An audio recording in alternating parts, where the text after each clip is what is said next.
हरिओम। नमस्कारम। मैं डॉक्टर दिव्येश्वर शास्त्री, छत्तीसगढ़ माध्यमिक शिक्षा मंडल रायपुर से असाइनमेंट क्रमांक 5 कक्षा 10वीं विषय संस्कृत की हल प्रश्नों को लेकर के आया हूँ।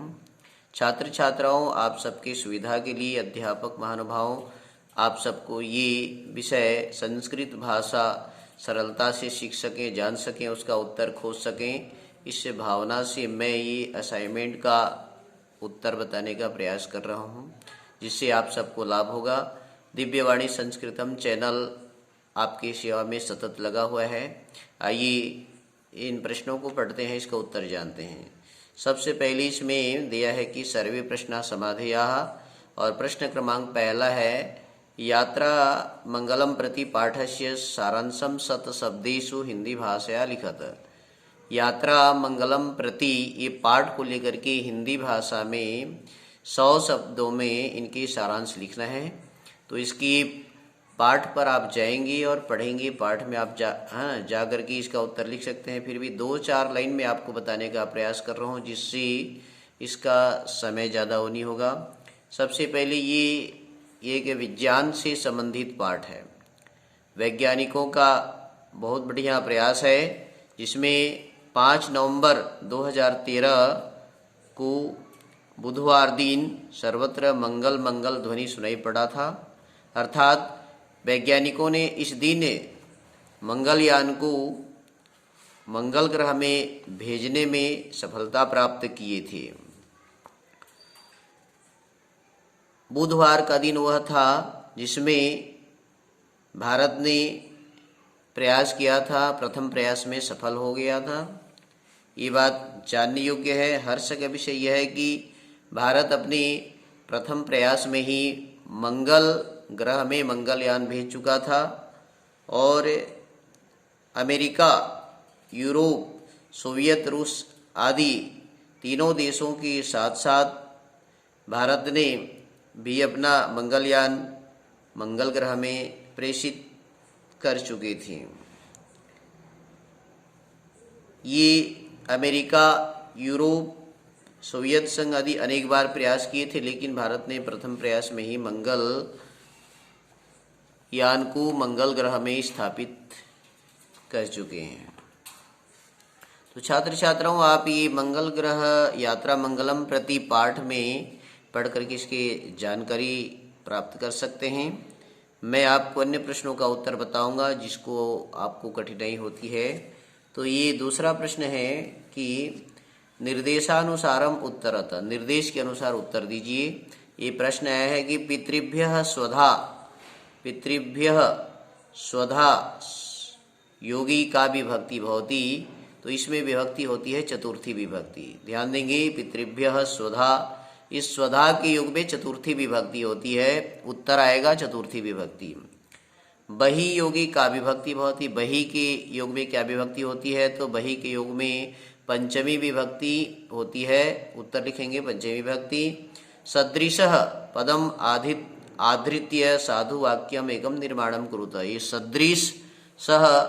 सदृशः शब्द को लेकर के एक वाक्य निर्माण करना है, तो इसका उत्तर बनेगा सह बालकः कृष्ण सदृशः दृश्यति, वह बालक कृष्ण के समान दिखाई देता है, तो उत्तर बनेगा सह बालकः कृष्ण सदृशः दृश्यति। ये वाक्य आप अपने कॉपी में नोट करेंगे। ये दूसरे प्रश्न का उत्तर यहाँ समाप्त होता है। प्रश्न क्रमांक 3 निर्देशानुसारम उत्तरत, इसमें भी निर्देश के अनुसार उत्तर देना है। एक वाक्य है अहम चित्रम पश्यामि, इसका आपको कर्मवाच्य में बदलना है, तो अहम का तृतीय हो जाएगा मया चित्रम दृश्यति। ध्यान देंगे, मया चित्रम दृश्यति, इसका उत्तर बनेगा मया चित्रम दृश्यति, इसका कर्मवाच्य बनेगा। और दूसरा वाक्य है विद्यार्थिनः धावन्ति, इसको भाववाच्य में परिवर्तन करना है, तो विद्यार्थिनः का बनेगा विद्यार्थिभिः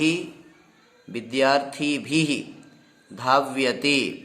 ध्यान दें, कर्ता में तृतीया हो जाएगा और धातु रूप नहीं बदलेगा, ये कर्मवाच्य का नियम है। तो विद्यार्थिभिः धाव्यति, इसका उत्तर बनेगा धाव्यति। धाव में वह हलंत रहेगा, आधा है ना, आधा वह रहेगा, य त में ए की मात्रा, धाव्यति।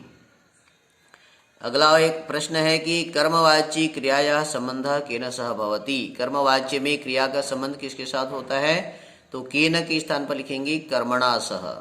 कर्मवाची क्रियाया संबंध कर्मणा सह भवति। कर्मवाच्य में क्रिया का संबंध है ना कर्म के साथ होती है। जैसा है ना कर्म जिस वचन विभक्ति में होगा वैसी ही क्रिया बनेगी।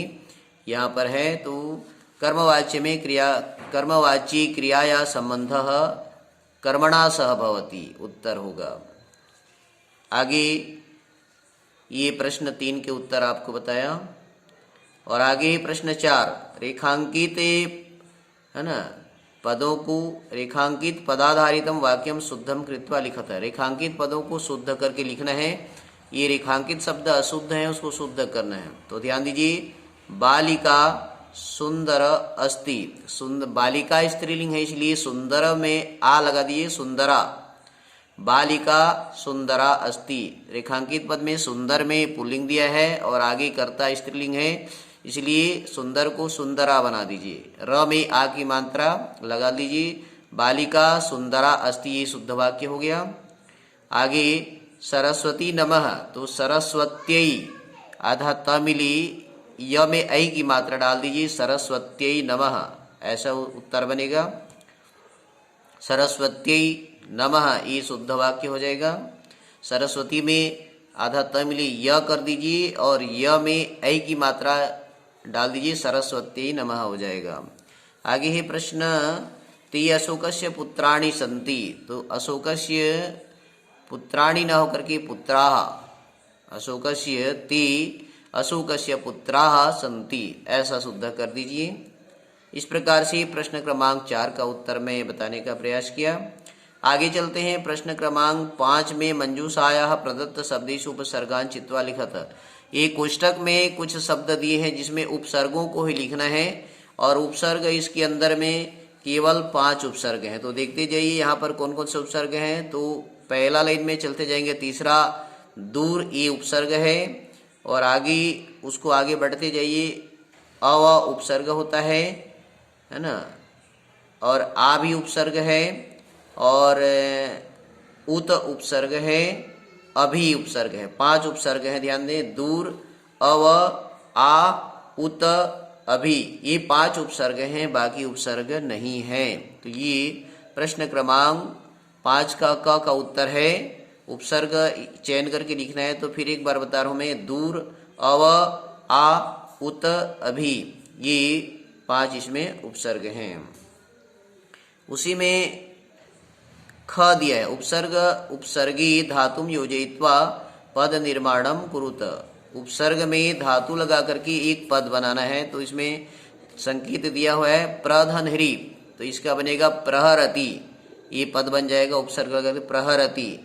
दूसरा नंबर है निर्गम, तो इसमें होगा निर्गच्छति, ध्यान दें सही उत्तर बनेगा निर्गच्छति।